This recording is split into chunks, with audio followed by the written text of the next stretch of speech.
Selamat pagi, perkenalkan saya Raditya Pranaja Benabil Kirono dengan NIM G00251667 dari kelompok A5 dengan Aslep Mas Fatih. Nah, kali ini saya akan melaporkan laporan praktikum 1 terkait dengan korelasi anatomi substansia nigra, ganglia basalis, dan trunkus encephalitis pada penyakit Parkinson. Laporan 1. Pak Harjo, seorang pria berusia 68 tahun, datang ke dokter dengan keluhan gerakan tubuh yang semakin melambat, kaku pada otot, dan tangan kanan yang sering bergetar sendiri saat sedang santai atau resting tremor. Dokter mendiagnosis Pak Harjo menderita penyakit Parkinson, yaitu penyakit neurodegeneratif yang merusak pusat kendali gerak motorik pada otak. Pertanyaan: A. Penyakit Parkinson berkaitan erat dengan kerusakan substansia nigra. Jelaskan letak anatomis dari substansia nigra.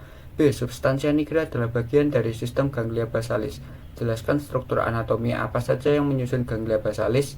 C. Substansia nigra berada di area batang otak. Jelaskan secara berurutan anatomi penyusun batang otak atau trunkus encephalitis. Nah, setelah melihat dari kasus secara singkat, kita itu perlu menempatkan struktur yang akan dibahas pada peta besar sistem saraf pusat. Secara anatomi, sistem saraf pusat itu mencangkup cerebrum, diencephalon, trunkus encephalon atau brainstem, cerebellum, dan medulla spinalis. Pada laporan ini, kita akan berfokus bukan pada seluruh bagian dari otak, tetapi struktur yang berhubungan dengan kontrol motorik, yaitu substansia nigra. Substansia nigra berada di mesencephalon sehingga pembahasan akan bergerak dari orientasi sistem saraf pusat, lalu ke midbrain, ganglia basalis, dan pada akhirnya ke susunan batang otak. Substansia nigra adalah struktur penting yang berkaitan erat dengan penyakit Parkinson. Secara anatomi, substansia nigra terletak di mesencephalon atau midbrain, yaitu bagian paling superior dari trunkus encephalitis.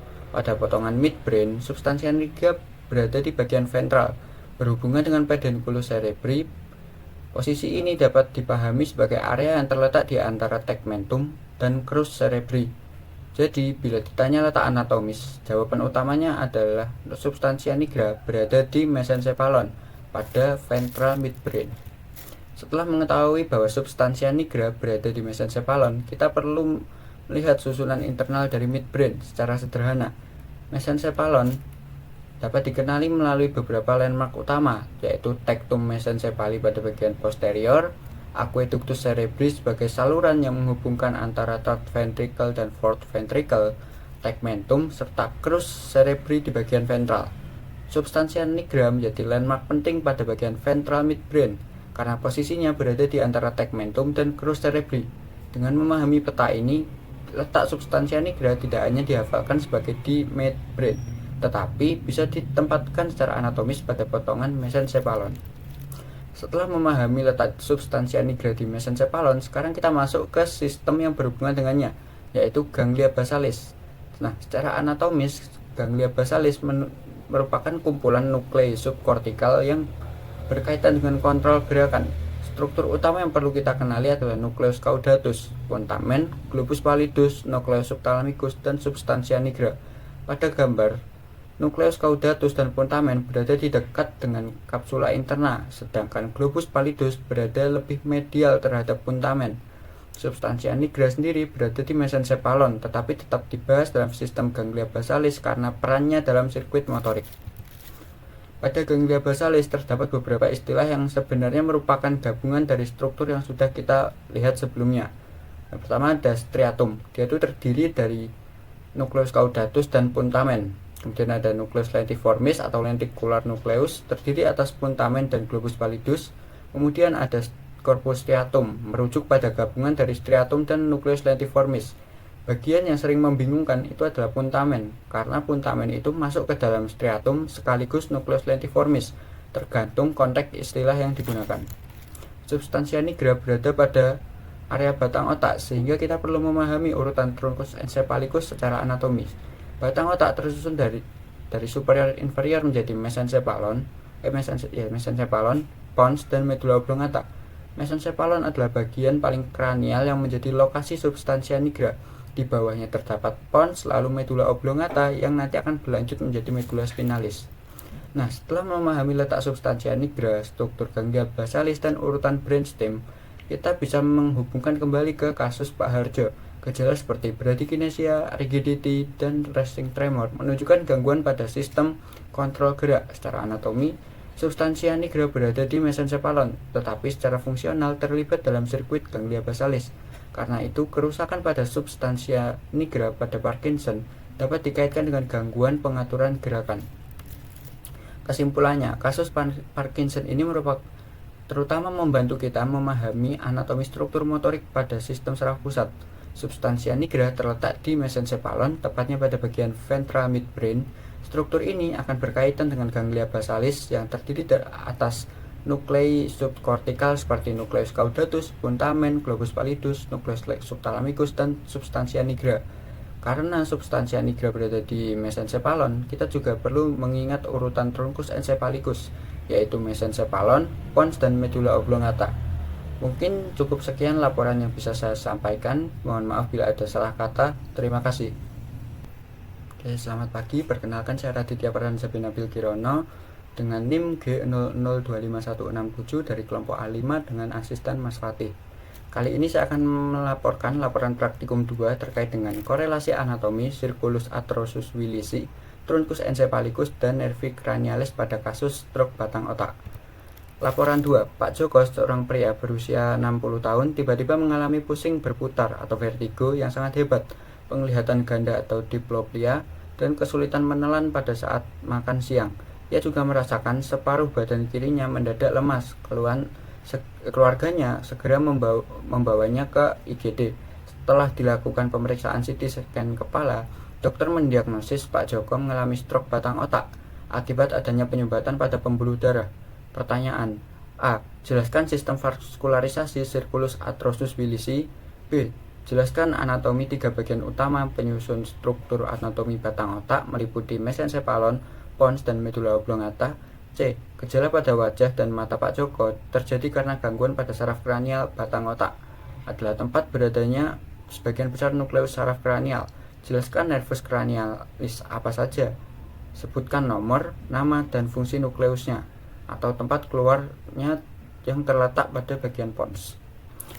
Nah, pada slide ini kita akan membahas sistem vaskularisasi circulus atrosus willisi. Secara anatomi, circulus atrosus willisi adalah anastomosis arteri yang terletak di basis cerebri dan berfungsi untuk menghubungkan sirkulasi anterior dan sirkulasi posterior otak. Sirkulasi anterior terutama berasal dari arteri carotis interna, sedangkan sirkulasi posterior berasal dari arteri vertebralis yang bergabung membentuk arteri communicans anterior, arteria communicans posterior, dan arteria cerebri posterior. Struktur ini penting karena dapat menyediakan jalur kolateral bila terjadi gangguan aliran darah pada salah satu pembuluh. Setelah memahami circulus atrosus willisi, bagian yang lebih relevan pada kasus stroke batang otak adalah vaskularisasi posterior, yaitu sistem ventrobasilar. Sistem ini dimulai dari arteria vertebralis kanan dan kiri yang berjalan naik menuju kavitas kranii, kemudian masuk melalui foramen magnum.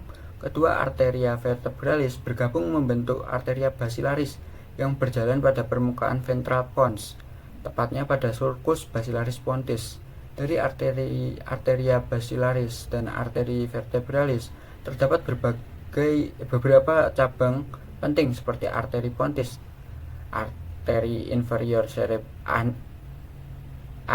anterior inferior cerebral artery, superior cerebral artery, dan posterior inferior cerebral artery.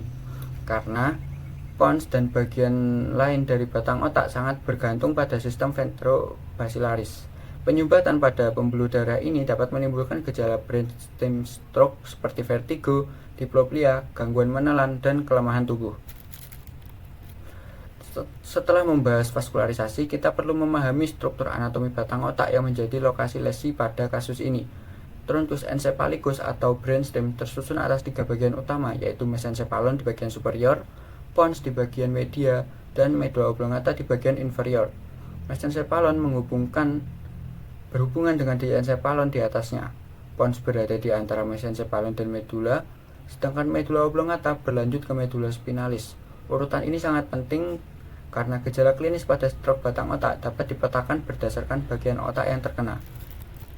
Pada slide ini, fokus kita adalah anatomi pons. Pons merupakan bagian tengah dari truncus encephalitis, terletak kaudal terhadap mesencephalon dan kranial terhadap medula oblongata.